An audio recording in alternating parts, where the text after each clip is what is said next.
because I belong to a clan which has been here all these times. And we know all those histories. But it is never taught in the school. They're just running around talking about small things.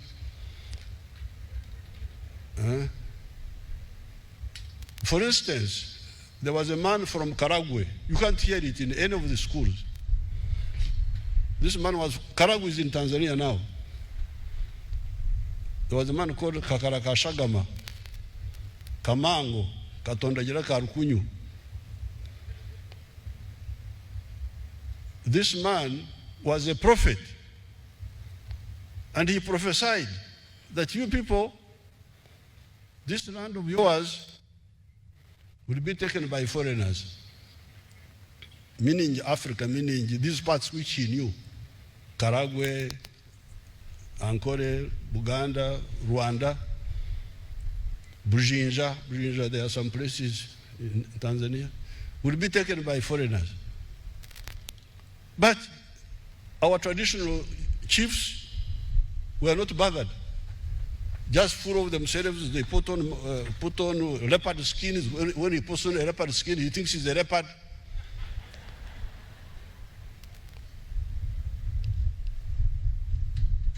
So you can imagine, Vasco da Gama passes by 1498. The first white man to come to Uganda here, you remember, was Huntington Speke, 1862. This is almost 400 years.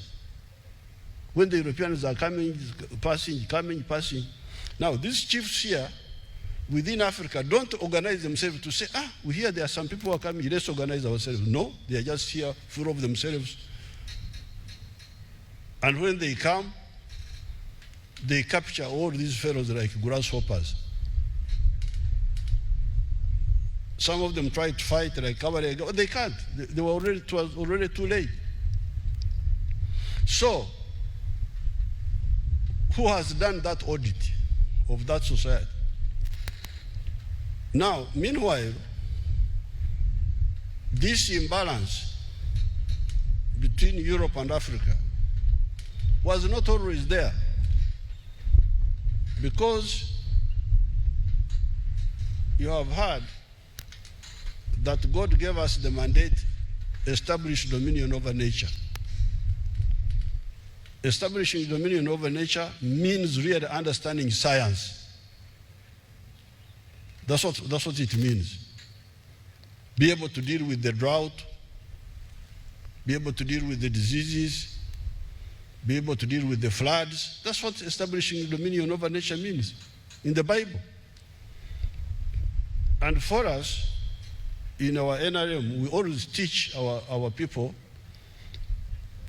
that the primer, I heard somebody talking of socio-economic change. But what is the primer? The primer is the initiator of social change. The primer of social change, socio-economic change, is development of science and technology.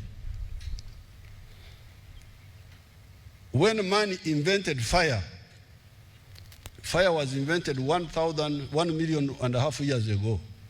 You can imagine, man was here 4.5 million years ago. But fire was invented 3 million years after. Before that, there was no fire. And when fire was invented, it caused big changes in society. People could, before fire, people were sleeping in trees. Because trees were the only safe place where you could be, so that the animals don't eat you. But with the invention of fire, the human beings could move into the caves. They could light the caves and move there and warm the caves and stay there. And the caves were more comfortable than the trees. So there was social change, social progress from tree to cave. That's progress, because the caves were a bit more protected. So you come, the invention of fire, the Africans did it. invention of agriculture to capture crops from the bush and bring them home here so that you don't have to go looking for them in the bush. Domestication of animals, of cows. There also my ancestors played a role. They brought them from the bush, they put them home. The invention of iron, all this, the Africans did it on their own. I don't know how it was spreading, but they did it. Now the problem was that in the last 500 years, the Africans lagged behind. And that's what the education system must bring out. How did the Africans lag behind? Because fire, they were there. Agriculture, domestication of crops, they were there. Domestication of livestock, they were there. The invention of iron, they were there. But what happened? When the Europeans invented gunpowder,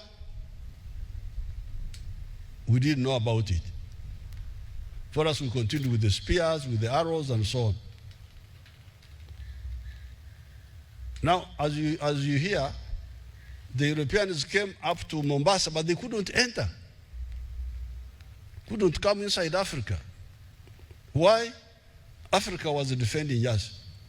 Africa, the land, was defending us. How? By the mosquito, by the distance.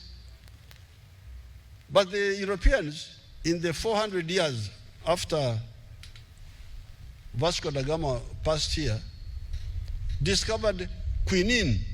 Quinine, they discovered quinine. So they could be able to deal with malaria. And by the time they got here, they had discovered the steam engine. The steam engine. That's how they were able to build the railway from the coast to here. So they had solved the problem of disease, solved the problem of distance by train, and solved the problem of superior firepower by inventing gunpowder when our half-naked fellows were running around with spears only. So therefore, I congratulate Makerere, especially the science side. And when we came, of course, for us, NRM, we had studied all this. By the time we came, our views were very clear. What I'm telling you is what I was talking about more than 40 years ago when we were in the bush.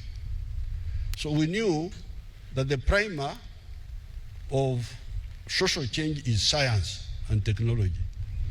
So when we came here, first of all, like the friend from Rwanda is talking of the faculty of food science. I ordered them to start that faculty because it was not there. I said, how can you have a university without it? I told the one who was in charge, was it Chiria or who,